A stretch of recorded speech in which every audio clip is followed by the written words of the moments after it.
حضرت سلیمان علیہ السلام اللہ تعالیٰ کے برگزیدہ نبی اور حضرت داؤد علیہ السلام کے فرزند ہیں۔ آپ علیہ السلام کو ایسی عظیم بادشاہت سے نوازا گیا جو کسی کو نصیب ہوئی نہ ان کے بعد کسی کو میسر آئی۔ انسانوں کے علاوہ جنوں اور شیاطین کو آپ کا تابع کیا گیا اور ہر طرح کے جانوروں کو نہ صرف آپ علیہ السلام کا فرما بردار کیا گیا بلکہ آپ ان کی بولیاں سمجھنے اور بولنے کی صلاحیت بھی رکھتے تھے۔ اس کے علاوہ ہوا کو آپ کے لیے مسخر کر دیا گیا اور آپ علیہ السلام 1 ماہ کی مسافت صبح اور شام میں طے کر لیا کرتے تھے۔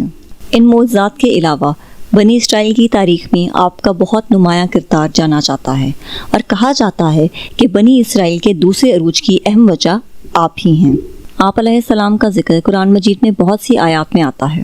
ایک روز حضرت سلیمان علیہ السلام اپنے دربار میں موجود مجلس کر رہے تھے کہ انہوں نے غور کیا کہ ہدہد غائب ہے، تو آپ فرمانے لگے کہ مجلس میں ہدہد نظر نہیں آ رہی، اور آپ ہدہد کی غیر حاضری کی وجہ معلوم کرنے لگے اور کہنے لگے کہ اگر آج واپس لوٹنے پہ یا اپنی غیر حاضری کا کوئی صحیح جواز پیش نہیں کرے گا تو اس کو سخت سزا دی جائے گی۔ ابھی آپ یہ بات کر ہی رہے تھے کہ ایک دم دربار میں ہدہد داخل ہوتا ہے اور کہنے لگتا ہے کہ اے سلیمان علیہ السلام، آج میں آپ کے پاس ایک ایسی خبر لے کر آیا ہوں جو پہلے آپ کے علم میں نہیں۔ تو سلیمان علیہ السلام نے کہا کہ کیا خبر لے کر آئے ہو؟ تو ہدہد کہنے لگا کہ میں ایسی قوم کے پاس سے آیا ہوں جہاں کی سردار ایک ملکہ ہے، یعنی وہاں پہ ایک عورت حکومت کرتی ہے اور اس کا ایک بہت بڑا تخت ہے اور اس کے ساتھ بہت سے سردار ہیں اور وہ لوگ اللہ کو چھوڑ کر سورج کی پوجا کرتے ہیں۔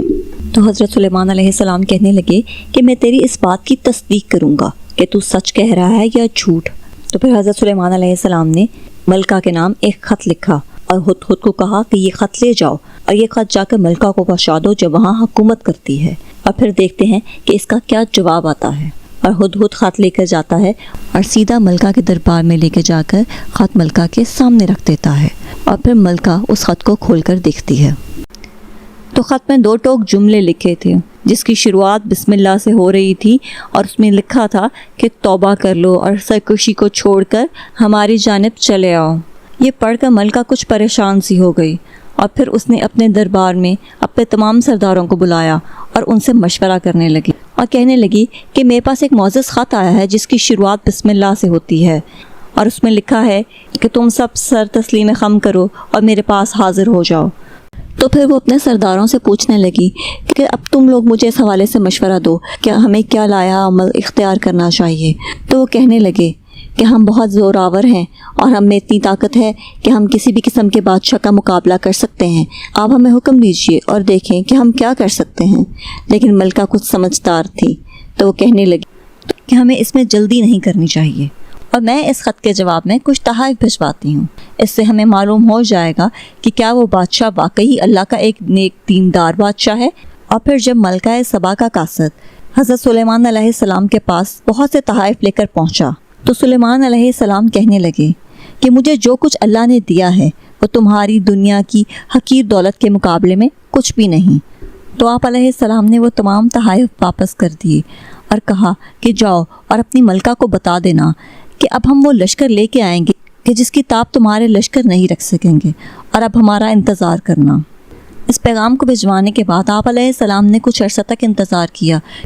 کیونکہ آپ کو دونوں ممالک کے درمیان فاصلے کی مسافت کا اندازہ تھا۔ اور پھر جب ملکہ سبا کا قاصد ملکہ کے دربار میں حاضر ہوا تو اسے اپنے اور حضرت سلیمان علیہ السلام کے درمیان مکالمے کا بتانے لگا۔ اس بات سے ملکہ کو اس چیز کا بخوبی اندازہ ہو گیا تھا کہ وہ کوئی عام انسان نہیں۔ تو پھر ملکہ نے یہ فیصلہ کیا کہ میں خود حضرت سلیمان علیہ السلام کے پاس جاؤں گی، جیسا کہ انہوں نے خط میں پہلے ہی لکھا تھا کہ میرے پاس حاضر ہو۔ تو پھر ملکہ نے ان کے پاس جانے کا فیصلہ کیا۔ تو اللہ تعالیٰ نے وحی کے ذریعے حضرت سلیمان علیہ السلام کو آگاہ کر دیا کہ ملکہ سبا کا لشکر ان کی طرف آ رہا ہے۔ تو ان کے لشکر کو پہنچنے میں بھی کچھ دن باقی تھے کہ ایک روز مجلس میں بیٹھے سلیمان علیہ السلام نے فرمایا کہ کون ہے جو مجھے اس ملکہ کا تخت لا کر دے اس سے پہلے کہ وہ سر تسلیم خم کرتی ہوئی میرے پاس حاضر ہو۔ کہا جاتا ہے کہ ملکہ کا تخت بہت زیادہ حسین اور بہت زیادہ بڑا بنا ہوا تھا۔ تو مجلس میں موجود ایک دیو ہیکل جن کہنے لگا کہ یہ مجلس برخاست ہونے سے پہلے یعنی 3 سے 4 گھنٹے میں وہ تخت آپ کو یہاں لا کر دوں گا۔ مجلس میں ایک اور صاحب علم شخص بھی موجود تھے، وہ کہنے لگے کہ آپ کی پلک چھپکنے سے پہلے وہ تخت میں آپ کو یہاں حاضر کر دوں گا۔ اور جیسے ہی انہوں نے دعویٰ کیا تو تو انہوں نے فوراً سے تخت دربار میں حاضر کر دیا، اور اس تخت کو اپنے سامنے پا کر حضرت سلیمان علیہ السلام کہہ اٹھے کہ یہ میرے رب کا فضل ہے کہ ہزاروں میل دور سے اتنا بڑا تخت پلک جھپکنے میں میرے سامنے موجود ہے۔ اور پھر آپ علیہ السلام نے حکم دیا کہ اس تخت کی تزئین و آرائش کو کچھ تبدیل کر دیا جائے کہ یہ پہچان میں پہلے جیسا نہ رہے۔